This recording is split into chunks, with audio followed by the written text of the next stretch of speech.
একাধিক পদে কর্মী প্রয়োজন আলিপুরদুয়ারের প্রশাসনিক বিভাগে। আবেদনের শেষ দিন কবে? আলিপুরদুয়ার জেলা স্বাস্থ্য বিভাগে চাকরির সুযোগ। সম্প্রতি জেলার প্রশাসনিক ওয়েবসাইটে বিজ্ঞপ্তি প্রকাশিত হয়েছে। চুক্তির ভিত্তিতে কাজ করতে হবে।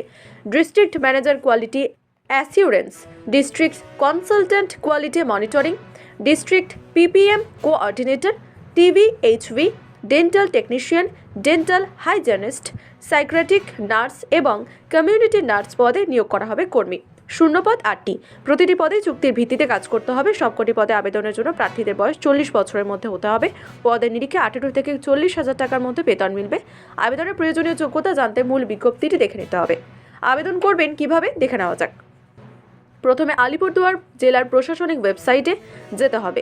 হোম পেজ থেকে যেতে হবে রিক্রুটমেন্টে। সেখান থেকেই সংশ্লিষ্ট বিজ্ঞপ্তিটি দেখতে পাবেন প্রার্থীরা। বিজ্ঞপ্তিতে দেওয়া তথ্য অনুযায়ী আবেদনপত্র এবং প্রয়োজনীয় নথি জমা দিতে হবে। আবেদনপত্র জমা দেওয়ার শেষ দিন 29শে ডিসেম্বর। নিয়োগ সংক্রান্ত বিস্তারিত তথ্য এবং শর্তাবলী জানতে আলিপুরদুয়ার জেলার প্রশাসনিক ওয়েবসাইটটি দেখে নেওয়া যেতে পারে। উপস্থাপনায় মধুমিতা, বিবি নিউজ।